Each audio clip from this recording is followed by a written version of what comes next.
Hey y'all, it's Becky here from the Beckosphere, and welcome back to my channel where we talk about climate news and solutions. You have entered the climate recap, where we cover what is being done to reduce the impacts of and prepare for climate change. So if that sounds like something that you would normally like to watch, go ahead and click the subscribe button below so that you make sure not to miss it. And also go ahead and click the bell icon, so hopefully you'll get reminders every time I post. Today, we're going to talk about climate news from October 8th to the 21st. And one of the biggest climate news things would be the energy crisis currently going on, but I'm actually not going to cover that in this video because I already did a full-on deep dive on that a couple days ago. So you can go ahead and check that out after checking out this video. There actually is one thing that is relevant to the energy crisis that is going to be covered in this. Well, it's two news points, but basically it has to do with Europe's direction for nuclear. So you might find that interesting. And if you're wondering what this light is right here, that makes me look so much better, I'm sure. It's my iPad because we have a lot to cover, and so I need some help by looking at it. Now, before we get started, I have my first sponsor, and it is Divine Consulting. So Divine is the leading provider in atmospheric science, high performance computing, and cybersecurity for the US government agencies. Divine provides the manpower, critical knowledge, and tools for agencies to effectively and efficiently pursue their mission. So for more information about Divine Consulting and to learn how potentially you could be of service to US government agencies, go ahead and check out their website at divineco.com. That's DEVINECO.com. You must be a US citizen to apply. Thank you so much for being the first to sponsor my video. Yay! But let's go ahead and get started. US federal agencies released their first iterations of climate adaptation and resilience plans per request from a Biden executive order in January. The White House also revamped its main climate science website, climate.gov, and launched new developing tools to educate people about climate risk. On the White House site, they added a page introducing the National Climate Task Force, which is a collaborative effort amongst every government agency, every agency in the US government, I should say. The United Arab Emirates announced that it would move towards net zero emissions by 2050. South Korea announced that it would raise its emissions reductions goal from 26% to 40% by 2030. A report by First Street Foundation found that a quarter of critical infrastructure in the US, such as police stations, hospitals, and airports, are at risk of being flooded. That's a lot. Another report, this time by the World Meteorological Organization, or WMO, found that flood-related disasters have increased by 134% since the year 2000, and the number and duration of droughts has increased by 29%. In addition to that, they also found that 107 countries are not on track for maintaining national water security by 2030. The WMO also reported that rare glaciers in Africa are at risk of disappearing over the next 2 decades due to climate change. I didn't know that there were glaciers in Africa, but apparently they are located on Mount Kilimanjaro, Mount Kenya, and the Rwenzori Mountains in Uganda. The WMO and the UN also collaborated on a report that shows the disproportionate impact climate change will have on African countries. The African continent only contributes to 4% of global emissions, and yet it is expected and it's already seeing higher levels of food insecurity, poverty, and displacement as a result of climate change. The US Democrats have now dropped the $3.5 trillion spending bill, which is very much a climate spending bill, and also childcare spending bill, from $3.5 trillion down to $2 trillion to appease West Virginian Senator Joe Manchin and Arizona Senator Kirsten Sinema. And the worst part of it all is that Manchin got his wish to have the Clean Energy Performance Program, or CEPP, dropped. The CEPP had the potential of dropping US emissions by 70 to 85% by 2030. basically just by encouraging utility companies to slowly increase the amount of their portfolio that is represented by renewable energy. Energy Innovation calculated that removing this program could cost the bill up to 35% of its emissions reduction potential. That's a lot. Now, a carbon fee could potentially make up for this, but of course Manchin already said that there's no way in hell that he would vote for something like that. He makes it really hard for me not to just go off on him. Anyways, an analysis by the Rhodium Group looked at how the US can still meet Biden's energy goal of 50% emissions drop compared to 2005 levels by 2030 without that program by using joint action amongst all government agencies. And I will go ahead and deep dive into their analysis for my next week video. Pope Francis is no longer going to attend COP26, and they did not give any explanation why, but a Vatican delegate is still going to attend. Over 30 countries such as Canada, Japan, and Nigeria have joined a pledge to drop methane emissions by 30% by 2030. This pledge started with the US and the EU last month. Now we just need to see the top 4 methane emitters, China, India, Russia, and Brazil, to actually join. JP Morgan Chase announced that it would join 40 of its rival banking groups in the Net Zero Banking Alliance, pledging to align its lending and investment portfolios with net zero emissions by 2050. Now, JP is the #1 arranger of bonds for fossil fuels and the lead underwriter of green bonds. So this could potentially be a big deal if they follow through.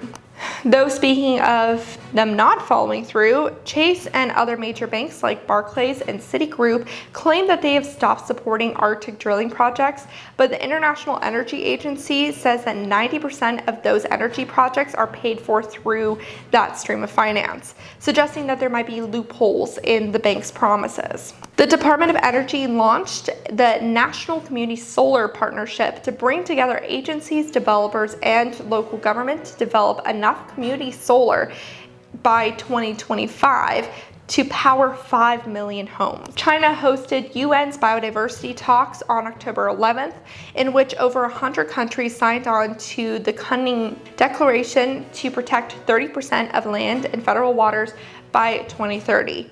We globally failed to meet the 2020 biodiversity goals made in Japan in 2010. So hopefully we'll do better this time. And ironically, China actually was not one of the ones to sign on to that declaration, even though they hosted the talk. But apparently they already have a red line that prevents developers from developing on 25% of China's land. And also China did announce that it would provide $232 million to protecting biodiversity in developing countries. The UN advisors also said countries need to have a plan on how to responsibly use the other 70% of land that can be developed on. Indigenous groups around the world have asked to play a larger role in this conference as well as the COP26 conference in 2 weeks, but it's unclear how much of a role they're going to get to play. And we're finding that many environmental activists are even having trouble attending COP26 because they have no financial support to do so. A 2-year-long investigation by Global Witness revealed how harmful the palm oil industry is to local people and the environment. Palm oil is in over half of the products that you will find in the supermarket. Like literally look on the ingredients list for practically anything and it's there. And it heavily contributes to deforestation in climate critical forests, which are basically forests that help maintain a globally stable climate. The investigation found that the East New Britain Resource Group and the New Britain Palm Oil Ltd allegedly pays off local police to brutally remove people from areas that they want to start growing the palm trees in. And they also employ child labor, allegedly, as young as age 10. Now, this is all coming from recordings that were made by talking to those executives from those companies. So, yikes. It's like Exxon all over again. And they also allegedly commit international tax fraud too. So while we're currently saying no to GMOs and excessive sugar and all that good stuff in the supermarket, we should probably start also saying no to palm oil from these kind of companies. The UN voted to recognize the human right to a clean, safe, healthy, and sustainable environment. They voted and approved that. Now, the measure is non-binding, but it's a symbolic gesture meant to set a baseline understanding for the 150 countries in the UN. China, India, Japan, and Russia all abstained from voting, and though the US is not even a part of the UN Human Rights Council, sources say that Biden would not have voted yes, which definitely goes against what he has outwardly said supporting environmental justice, so, okay.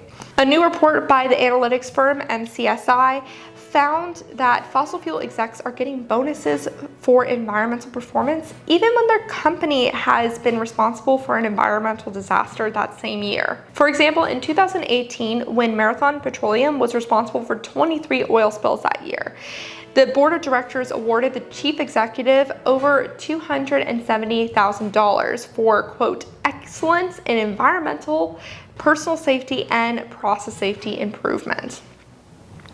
This shows that many of the metrics that fossil fuel companies use to hold themselves accountable are bottom low.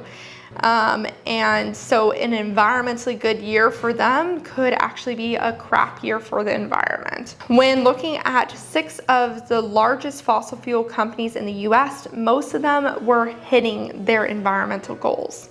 To which the response is, quote, when you meet the metrics every year, that suggests that the metrics haven't been sufficiently challenging. The same firm, MCSI, that found that also found that over half of publicly traded companies are failing to align their business practices with emissions reduction targets. Brazil reported a 77% increase in logging between September 2020 and September 2021.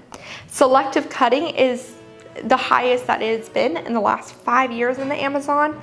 And while downright deforestation has only increased by 2%, areas that are logged are more likely to end up being completely deforested in the near future. A group of climate lawyers are urging the International Criminal Court, or ICC, to investigate Brazil's President Bolsonaro for crimes against humanity in the form of Amazon destruction and the murder of many environmental defenders.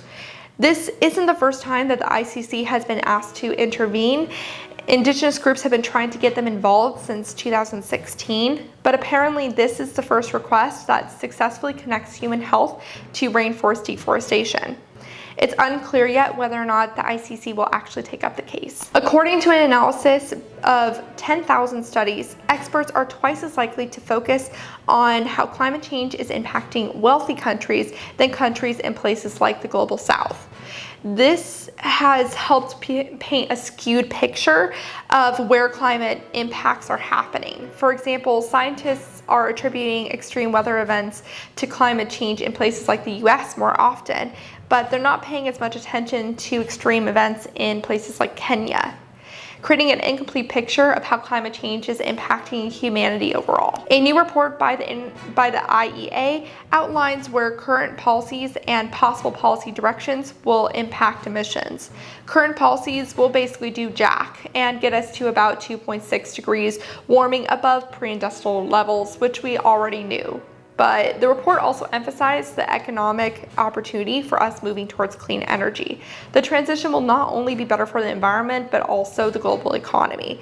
Investments in batteries, wind, fuel cells, solar PV, and electrolyzers will potentially raise over $1 trillion annually by 2050. They also laid out how much fossil fuel infrastructure is currently at risk of extreme weather events. For example, they found that over half of all LNG pipelines are at very high risk of being hit by a cyclone or a hurricane. Very concerning. Google Cloud announced it's partnering with 5 sustainably focused companies to offer public and private sector consumers tools to understand and reduce their environmental risk exposure. Their partners are the data visualizing company Cardo, Earth imaging company Planet, climate risk advisor Climate Engine, vehicle fleet manager Geotab, and satellite imaging and mapping platform. Indian automaker Tata is planning to expand its EV selection by developing 10 EV designs over the next 5 years. The company is staked by TPG Rise Climate Fund and the Abu Dhabi-based sovereign wealth fund ADQ. So far, the US has endured 18 extreme weather events, each costing around $1 billion, according to the National Oceanic and Atmospheric Administration's National Center for Environmental Information.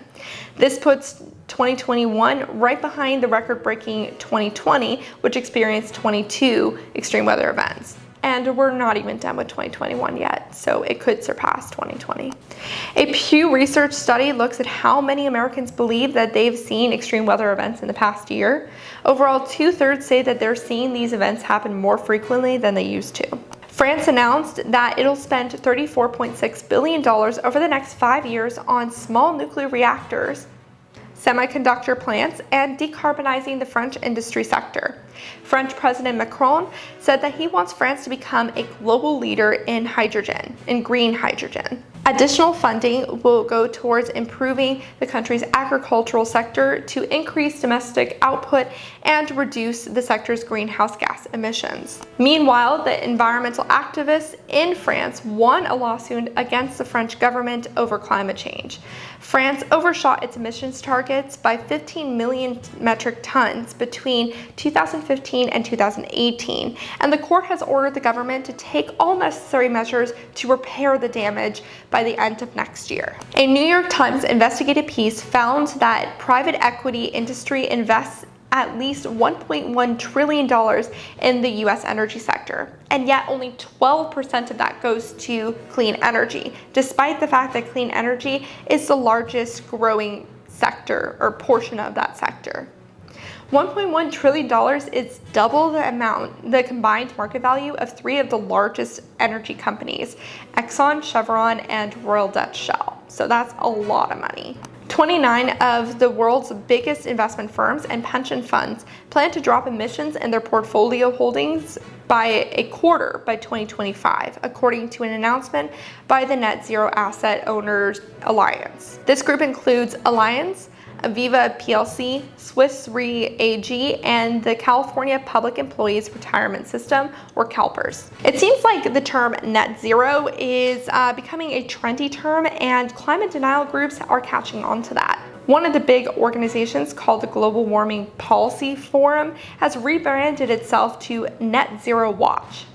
Their site says they aim to discuss the, quote, serious implications of expensive and poorly considered climate change policies, which to me reads like we're going to push the idea that the transition is too expensive and moving too fast, casually ignoring the fact that solar is now the cheapest form of energy and there are tons of economic opportunities moving towards clean energy. There's also another climate denial group under a similar name called Net Zero Scrutiny Group. In other climate denial news, our favorite kind, I'm sure, apparently Caesar Palace just hosted the Heartland Institute's 14th International Conference on Climate Change. Now, the Heartland Institute is a huge climate denial group, and they used to advertise on Google via YouTube. I remember that, and so I bet they're not allowed to anymore, which is great for YouTube, but very embarrassing for Caesar Palace, especially since Caesar Palace itself has its own emissions reductions goals, so it seems quite contradictory for them to be hosting a conference like this. The Biden administration announced plans to build major offshore wind farms off the coast of Maine, New York, the Mid-Atlantic, the Carolinas, California, Oregon, and the Gulf of Mexico. The Department of Interior hopes to hold lease sales by 2025, and these projects could create around 77,000 new jobs. A report by Rystad Energy found that the demand for nickel will surpass its supply by 2024, which would be extremely problematic for the EV production industry. But not all EV batteries require nickel, so more companies could decide to build around batteries that don't require nickel, which Tesla and Volkswagen have already promised to do. But this does show a larger problem that we're going to be experiencing for other materials like lithium and cobalt, So it really emphasizes the need for a closed loop system with batteries so that we don't have to continuously mine for new products. On October 12th and 13th, I believe, environmental activists, mostly indigenous, protested outside the White House, delivering a 1 million signature list to the Corps of Engineers to stop and bridge Line 3 pipeline that was recently completed. 155 activists were arrested. 155. That's a lot compared to other events that have happened in the White House. Similar protests by indigenous people also took place across Latin America to mark the 529th year of indigenous protest. Some international officials seem to be downplaying COP26 now because they are not convinced that a lot of big policy decisions are going to get done. Other countries, like certain island nations, remain hopeful that there's still momentum. It was officially announced that the Australian and Indian prime ministers will be attending COP26, but China is still in the wind. Russia's President Putin is reportedly not going to attend, but Putin did recently announce that Russia will reach net zero emissions by 2060, which is the same goal as China. Australia said it does not plan to update its existing 2030 emissions goal, which I'm not sure if there is one existing, but India said that it plans to do so. Meanwhile, documents leaked to Greenpeace revealed that many countries are lobbying to basically rewrite a UN report that's going to come out soon about what needs to be done to curb emissions. Some main participants of that would be Saudi Arabia, Australia, and Japan. And they've basically been trying to put into question the need to move away from fossil fuel at all. Now, Saudi Arabia and Australia, I get. They're large fossil fuel exporters. Japan? Am I missing something? Like, why Japan? That's just weird. In one memo, the Saudi oil ministry asked phrases like, quote, the need for urgent and accelerated mitigation action at all scales to be removed from the report. A senior Australian government official rejected that closing coal-fired plants would be necessary at all.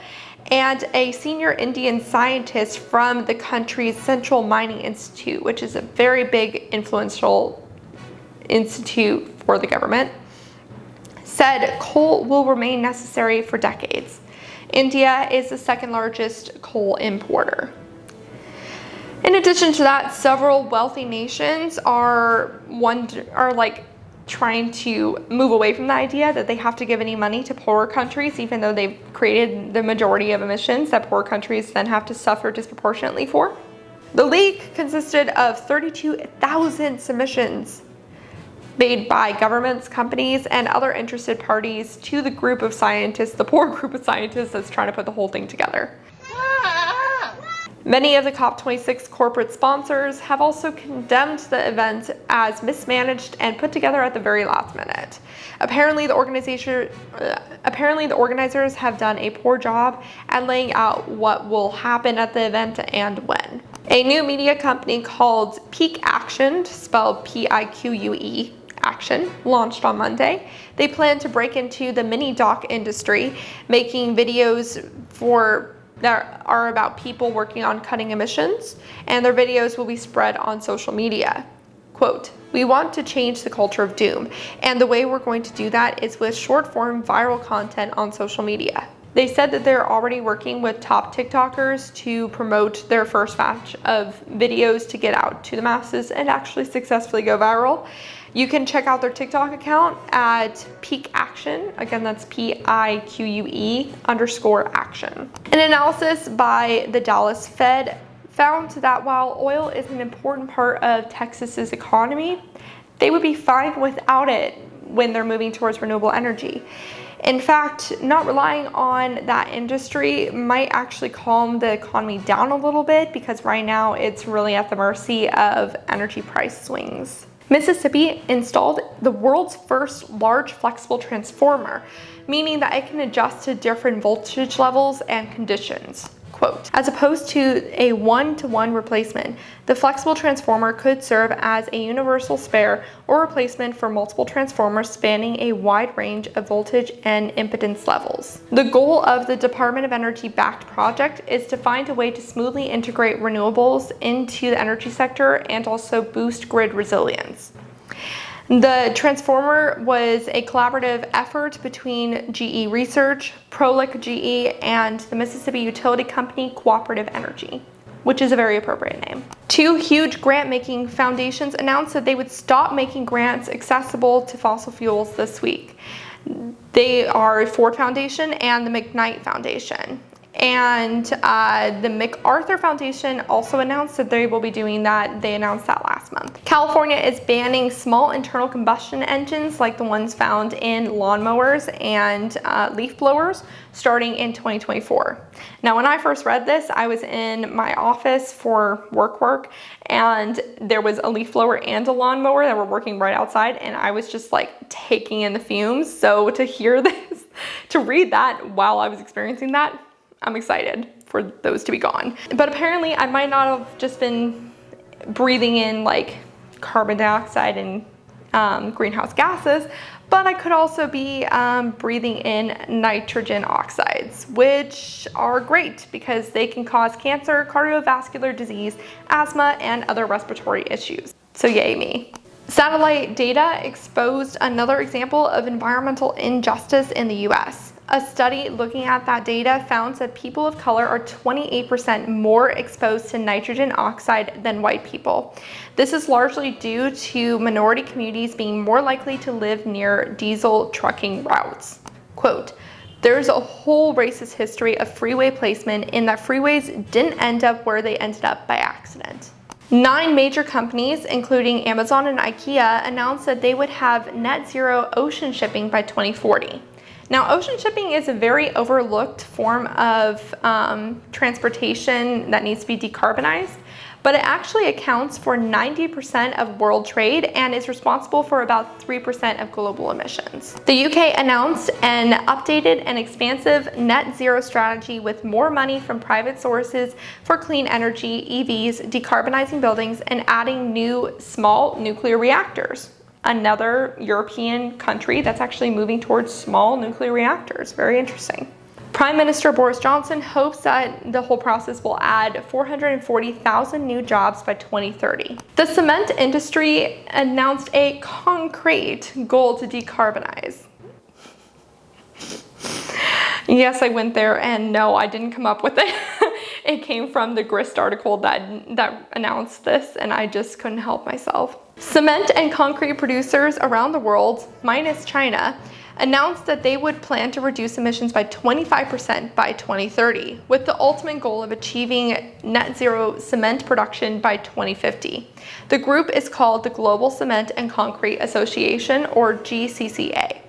Now, cement and concrete are some of the hardest industries to decarbonize because their products require an excessive amount of heat to produce, which it more naturally comes from fossil fuel production and is more expensive to do with renewable energy. Cement production accounts for 7 to 8% of yearly global emissions, so more than the continent of Africa.